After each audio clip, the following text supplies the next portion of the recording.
Hello everyone, welcome to my YouTube channel.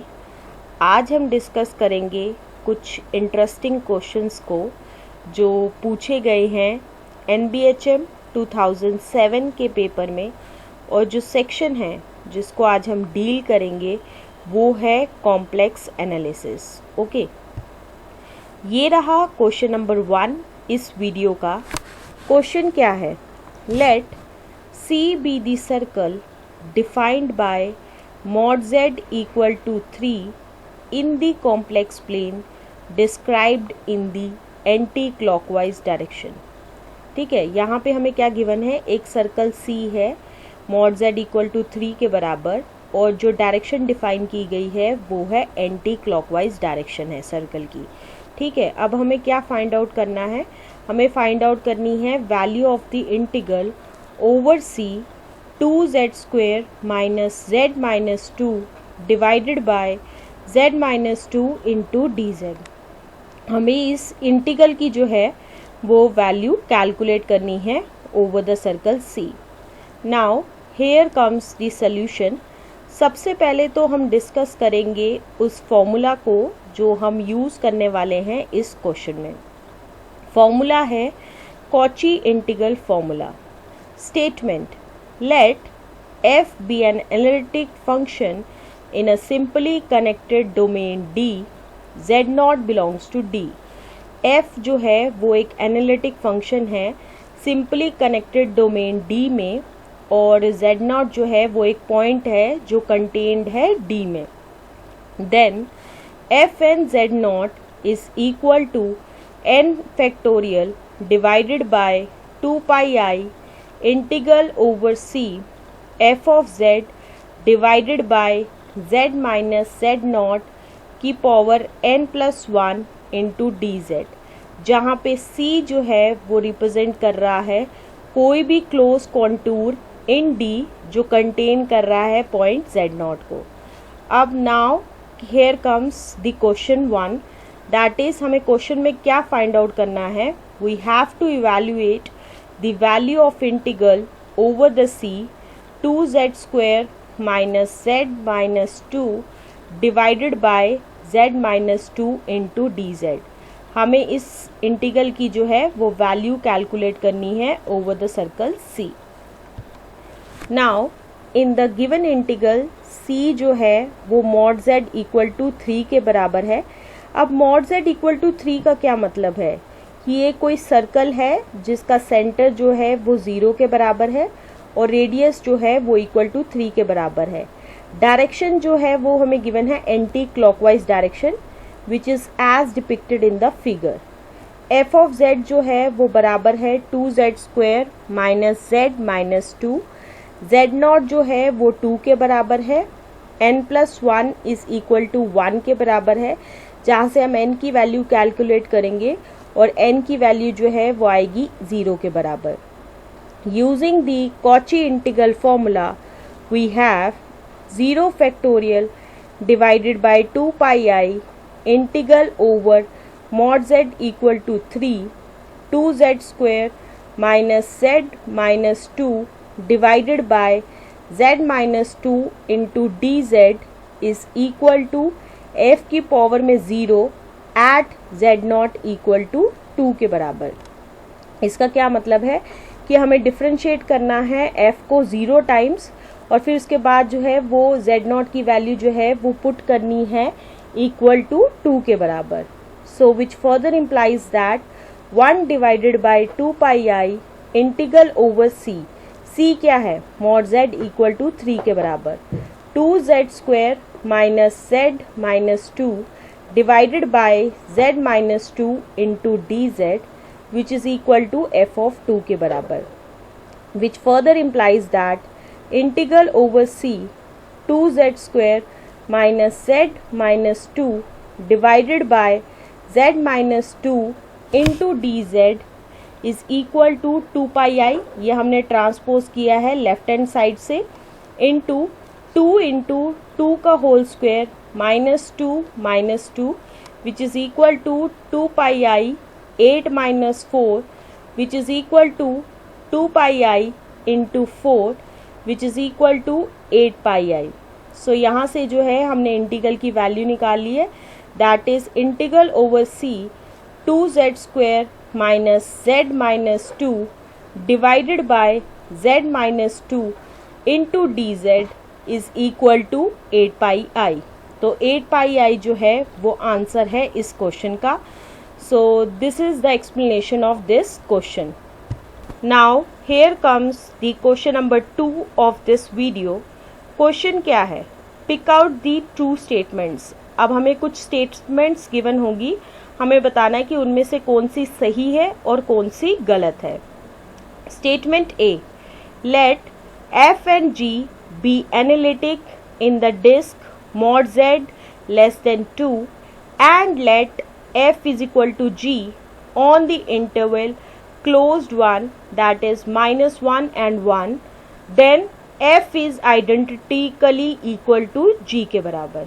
अब इसमें क्या गिवन है हमें, f और g जो है वो दो एनालिटिक फंक्शन है disc mod z less than 2 में, और हमें गिवन है कि f is equal to g है जब हम इंटरवल लेते हैं closed one, that is -1 and 1।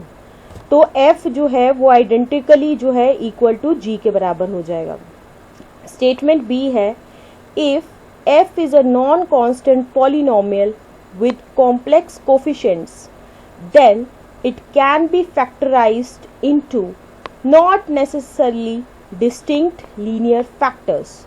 अगर हमें एक f जो है वो नॉन कांस्टेंट पॉलिनोमियल गिवन है जिसके सारे कोफिशिएंट्स है कॉम्प्लेक्स, और जब हम उसे फैक्टराइज करेंगे तो वो फैक्टराइज्ड होंगे लीनियर फैक्टर में। ये नहीं है कि फैक्टर्स जो होंगे वो नॉट नेसेसरली डिस्टिंक्ट नहीं होंगे, ठीक है। स्टेटमेंट सी है, there exist a non constant analytic function in the disc mod z less than 1 which assumes only real values. क्या एक ऐसा नॉन कांस्टेंट एनालिटिक फंक्शन जो है वो एग्जिस्ट करता है मॉड z लेस देन 1 में, जो सिर्फ अज्यूम करता है रियल वैल्यूज। तो हमें ये 3 स्टेटमेंट्स गिवन है, हमें बताना है कि इनमें से कौन सी स्टेटमेंट जो है वो सही है और कौन सी स्टेटमेंट जो है वो गलत है।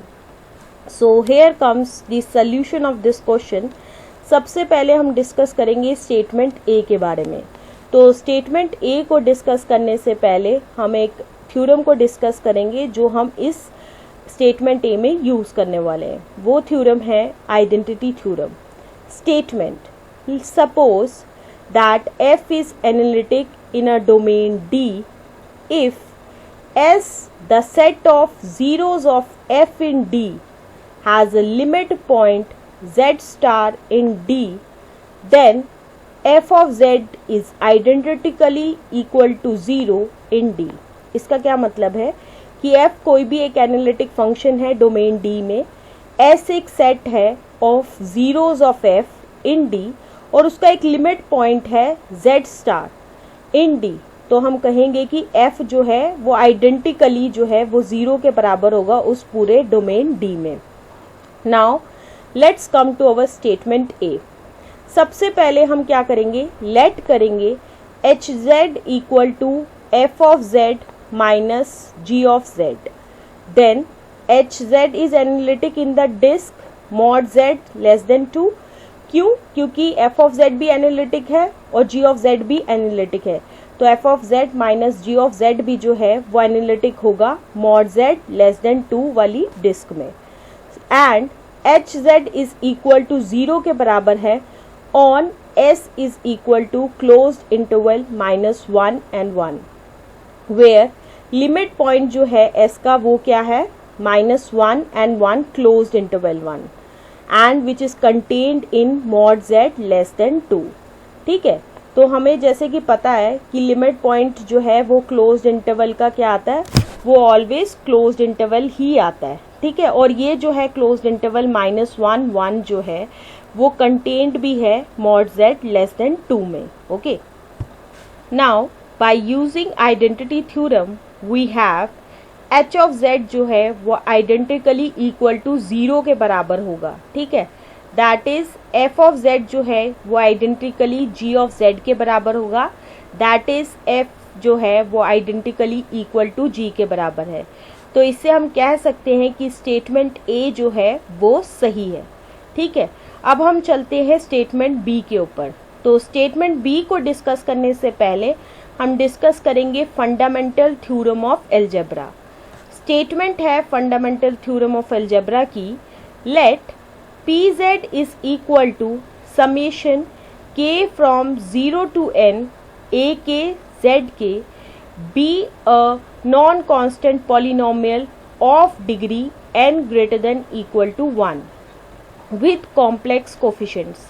अगर p of z जो है, जिसको हमने डिनोट किया है summation k from 0 to n a के z की पावर k, ये एक नॉन कांस्टेंट पॉलिनोमियल है और इसकी डिग्री जो है वो n greater than equal to 1 के बराबर है और इसके सारे कोफिशिएंट्स जो हैं वो कॉम्प्लेक्स है, then p has n zeros in C।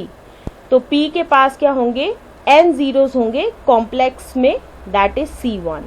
That is there exist n complex numbers Z1 Z2 से लेके Zn तक, not necessarily distinct, such that pz is equal to an product from k1 to n z minus zk।